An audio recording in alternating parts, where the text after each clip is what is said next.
ओम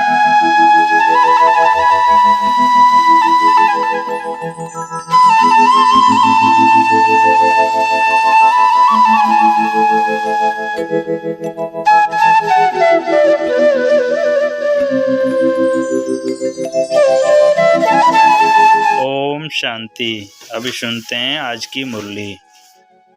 बाबा ने कहा, मीठे बच्चे अपना चार्ट रखो तो पता लगे कि हम आगे बढ़ रहे हैं या पीछे हट रहे हैं। देह अभिमान पीछे हटाता है, देही अभिमानी स्थिति आगे बढ़ाती है। आज बाबा ने प्रश्न किया, सतयुग के आदि में आने वाली आत्मा और देरी से आने वाली आत्मा में मुख्य अंतर क्या होगा?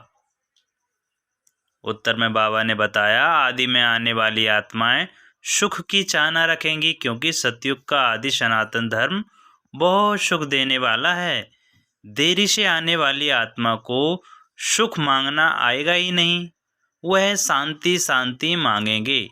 बेहद के बाप से सुख और शांति का वर्षा हर आत्मा को प्राप्त होता है। अच्छा, ओम शांति। अभी मुरली सुनेंगे विस्तार से। भगवान बाज, जब भगवान बाज कहा जाता है तो बच्चों को श्री कृष्ण बुद्धि में नहीं आता, बुद्धि में शिव बाबा ही आता है। मूल बात है बाप का परिचय देना, क्योंकि बाप से ही वर्षा मिलता है। तुम ऐसे नहीं कहेंगे कि हम शिव बाबा के फॉलोअर्स हैं, नहीं, शिव बाबा के बच्चे हैं। हमेशा अपने को बच्चे समझो। और कोई को यह पता नहीं है कि वह बाप टीचर गुरु भी है। तुम बच्चों में भी बहुत हैं जो भूल जाते हैं। यह याद रहे तो भी अहो सौभाग्य, बाबा को भूल जाते हैं, फिर लौकिक देह के संबंधी आ जाते हैं। वास्तव में तुम्हारी बुद्धि से और सब निकल जाना चाहिए, एक बाप ही याद रहे। तुम कहते हो त्वमेव माता च पिता त्वमेव। अगर दूसरा कोई याद आता है तो ऐसे नहीं कहेंगे कि सदगति में जा रहे हैं। देह अभिमान है तो दुर्गति ही होती है, देही अभिमानी हो तो सदगति होती है।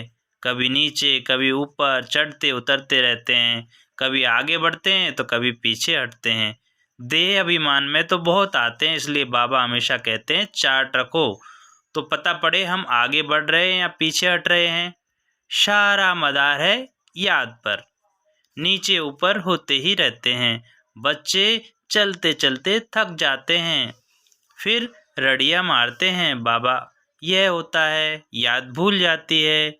देह अभिमान में आने से ही पीछे हटते हैं, कुछ ना कुछ पाप करते हैं। याद पर सारा मदार है और याद से ही आयु बढ़ती है, इसलिए योग अक्षर नामी ग्रामी है।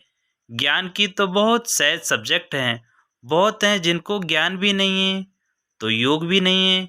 इससे नुकसान बहुत होता है, बहुतों से मेहनत होती नहीं है। पढ़ाई में भी नंबरवार तो होते ही हैं। पढ़ाई से समझा जाता है कि यह कहाँ तक और किसकी सर्विस करते हैं। सबको शिव बाबा का परिचय देना है। तुम जानते हो बेहद का वर्षा एक ही बेहद के बाप से मिलता है। मुख्य है माता पिता और तुम बच्चे।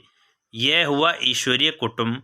और कोई की बुद्धि में यह नहीं होगा कि हम शिव बाबा की संतान हैं, उनसे ही वर्षा लेना है। एक बाप को ही याद करना है, वह भी निराकार शिव बाबा। परिचय ही ऐसे दो, वह तो बेहद का बाप है, उनको सर्वव्यापी कैसे कह सकेंगे? भला उनसे वर्षा कैसे पाएंगे, पावन कैसे बनेंगे? बन ही नहीं सकेंगे। बाप घड़ी घड़ी कहते हैं, मन मनाभव, मुझे याद करो। यह कोई भी जानते नहीं हैं। श्री कृष्ण को भी वास्तव में सब नहीं जानते। वह मोर मुकुटधारी यहाँ कैसे आएंगे? यह है बहुत ऊंचा ज्ञान। ऊंचे ज्ञान में जरूर थोड़ी डिफ़िकल्टी भी होगी, भिन्नता होगी, सहज नाम भी है।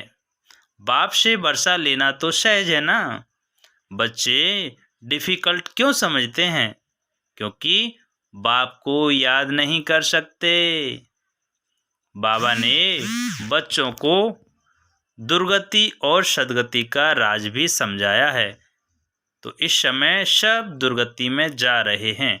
मनुष्य मत दुर्गति में ले जाती है, यह है ईश्वरीय मत। इसलिए बाबा कॉन्ट्रास्ट बनवाते हैं। हर एक मनुष्य अपने से पूछे कि हम नरकवासी हैं व स्वर्गवासी हैं। अब सतयुग है कहाँ? परंतु मनुष्य कुछ भी समझते नहीं। सतयुग को भी कल्पना समझते हैं। अनेक मत हैं, अनेक मत से दुर्गति होती है और एक मत से सद्गति होती है। यह तो बहुत अच्छा स्लोगन है। मनुष्य मनुष्य को दुर्गति में ले जाते हैं, एक ईश्वर सभी को सद्गति देते हैं। तो तुम शुभ बोलते हो ना, बाप की महिमा करते हो। वह सर्व का बाप है, सर्व की सद्गति करते हैं। बच्चों को बाप ने बहुत समझाया है। भल प्रभात फेरी निकालो, बोलो हेवनली गॉड फादर हमको यह पद प्राप्त करा रहे हैं। अब नरक का अंत आने वाला है। समझाने में मेहनत तो करनी पड़ती है। एरोप्लेन से पर्चे गिरा सकते हो। हम तो एक ही बाप की महिमा करते हैं, वो ही सर्व का सद्गति दाता है। बाप कहते हैं, बच्चे मैं तुमको सद्गति देता हूँ। फिर तुमको दुर्गति देने वाला कौन? कहा जाता है आधा कल्प है हेवन, फिर आधा कल्प है हेल। रावण राज्य माना ही आसुरी राज्य, नीचे ही गिरते आते हैं। उल्टी रावण की मत से पतित पावन एक ही बाप है। हम बाप से विश्व का मालिक बन रहे हैं। इस शरीर से भी मोह निकाल देना है। अगर हंस बगुले इकट्ठे होंगे तो मोह कैसे निकलेगा? हर एक की शर कमष्टांश देखी जाती है।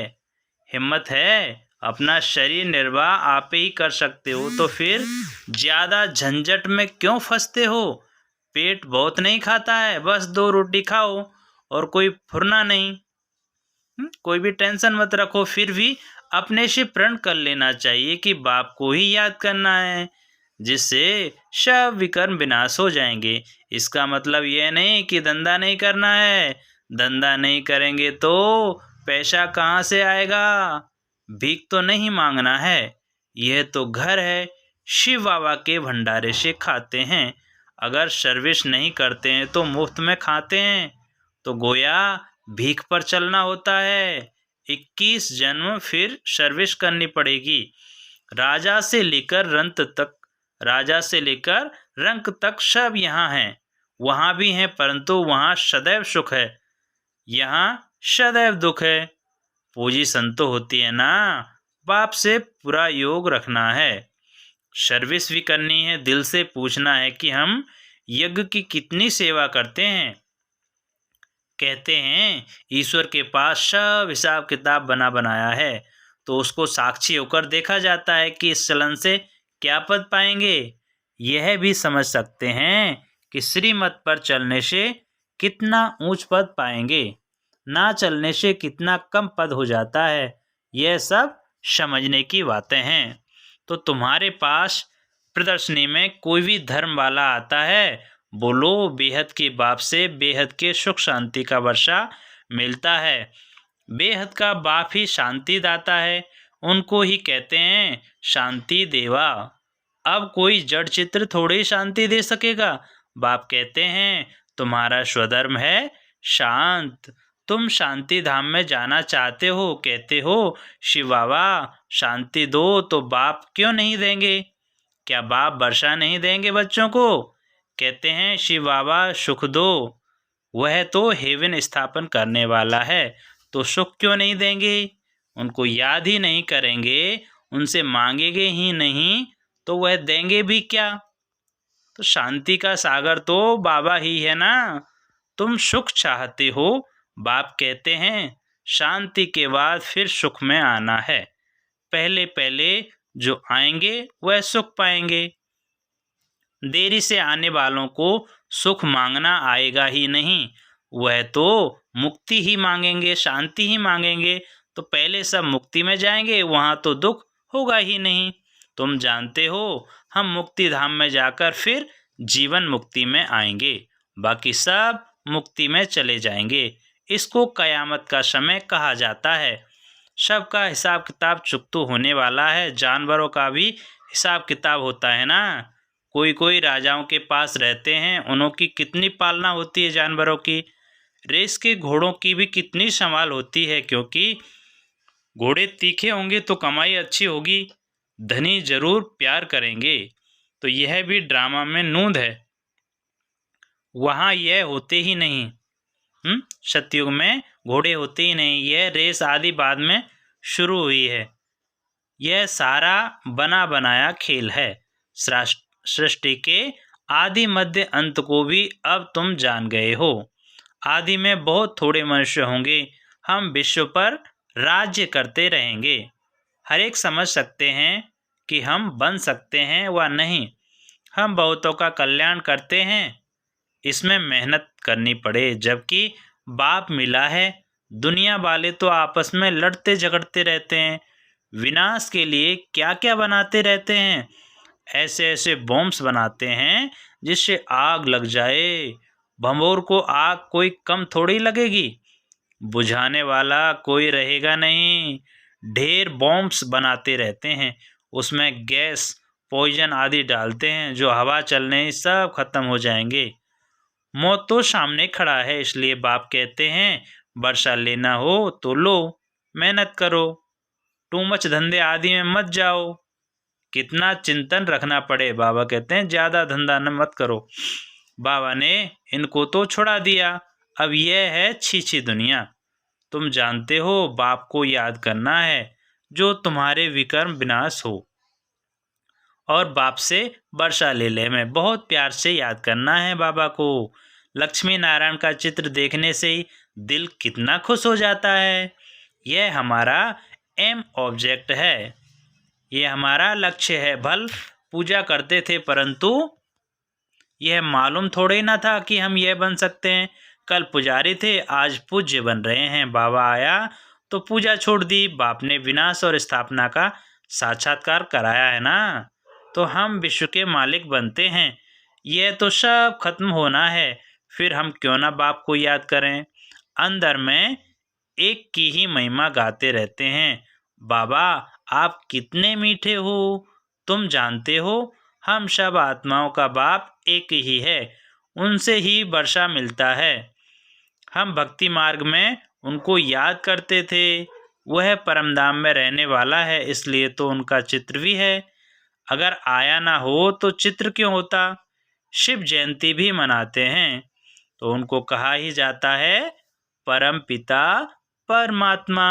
बाकी तो सबको मनुष्य या देवता कहा जाता है।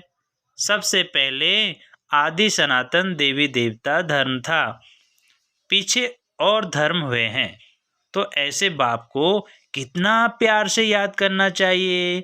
भक्ति मार्ग में तो बहुत रड़ियां मारते हैं, अर्थ कुछ भी नहीं जानते। जो आया महिमा करते रहते हैं। अनेक स्तुतियां हैं। बाप की स्तुति क्या करेंगे। तुम ही कृष्ण हो, तुम ही व्यास हो, तुम ही फलाना हो। यह तो ग्लानि हुई। बाप का कितना अपकार करते हैं। बाप कहते ड्रामा अनुसार यह सब मेरा अपकार करते हैं, फिर मैं आकर सबका उपकार सबकी सदगति करता हूँ। मैं आया हुई हूँ नई दुनिया स्थापन करने। यही हार जीत का खेल है। 5000 वर्ष का बना बनाया ड्रामा है, इसमें जरा भी फर्क नहीं हो सकता। तो यह ड्रामा का राज बाप बिगर कोई समझा ना सके। मनुष्य मत तो अनेक निकलती रहती हैं, देवता मत तो मिलती ही नहीं। बाकी है मनुष्य मत। तो हर एक अपना अक्ल निकालते रहते हैं। अब तुमको और कोई भी याद नहीं करना है, सिर्फ आत्मा सिर्फ अपने बाप को याद करती रहे। मेहनत करनी है, जैसे भक्त भी मेहनत करते हैं ना, बहुत श्रद्धा से भक्ति करते हैं। जैसे वह भक्ति करते हैं, तुम्हारी फिर है ज्ञान की मेहनत। भक्ति में कम मेहनत करते हैं क्या। गुरु लोग कहते हैं रोज 100 माला फेरो, फिर कोठरी में बैठ जाते हैं। माला फेरते फेरते घंटा लग जाता है, बहुत करके राम राम की धुनी लगाते हैं। यहाँ तो तुमको बाप की याद में रहना है, बहुत प्यार से याद करना है। कितने मीठे से मीठा बाबा है, सिर्फ कहते हैं मुझे याद करो और दैवी गुण धारण करो। खुद करेंगे तभी तो दूसरों को भी रास्ता बताएंगे। बाप जैसा मीठा और कोई हो नहीं सकता। कल्प के बाद तुमको तो मीठा बाबा मिलता है, फिर पता नहीं ऐसे मीठे बाप को क्यों भूल जाते हो। बाप स्वर्ग का रचयिता है तो तुम भी जरूर स्वर्ग के मालिक बनते हो, परंतु कट अर्थात जंक उतारने के लिए बाप को याद करो। ना याद करने की ऐसी कौन सी मुसीबत आती है? कारण बताओ, क्या बाप को याद करना डिफिकल्ट है? अच्छा, मीठे मीठे लकी सितारों प्रति माता पिता बाप दादा का याद प्यार और गुड मॉर्निंग। रूहानी बाप की रूहानी बच्चों को नमस्ते। बच्चों की रूहानी माता पिता बाप दादा को याद प्यार गुड मॉर्निंग और नमस्ते नमस्ते नमस्ते। शुक्रिया मीठे प्यारे बाबा, आपका लाख लाख शुक्रिया। धारणा के लिए मुख्य सार, शरीर निर्वाह, अर्थ कर्म जरूर करो, लेकिन टू मच झंझटों में नहीं फंसना है। ऐसा चिंतन धंधे आदि का ना हो जो बाप की याद भूल जाए। दूसरे पॉइंट में बाबा ने कहा, अनेक मनुष्य मतों को छोड़ एक बाप की मत पर चलना है। एक बाप की ही महिमा गानी है और एक बाप को ही प्यार से याद करना है, बाकी सबसे मोह निकाल देना है। वरदान है, बेहद के वैराग्य वृत्ति द्वारा पुराने संस्कारों के बार से शेप रहने वाले मास्टर नॉलेजफुल भव। बेहद की वैराग्य वृत्ति द्वारा पुराने संस्कारों के वार से शेफ रहने वाले मास्टर नॉलेजफुल भव। विस्तार में बाबा ने कहा, पुराने संस्कारों के कारण सेवा में व संबंध संपर्क में जो विघ्न पड़ते हैं, संस्कार ही भिन्न भिन्न रूप से अपनी तरफ आकर्षित करते हैं। जहाँ किसी भी तरफ आकर्षण है वहाँ वैराग्य नहीं हो सकता। संस्कारों का छिपा हुआ अंश भी है तो समय प्रमाण वंश का रूप ले लेता है, परवश कर देता है। इसलिए नॉलेजफुल बन बेहद की वैराग्य वृत्ति द्वारा पुराने संस्कारों, संबंधों, पदार्थों के बार से मुक्त बनो तो सेफ रहेंगे। आज का स्लोगन है, माया से निर्भय बनो और आपसी संबंधों में निर्माण बनो। अच्छा, ओम शांति।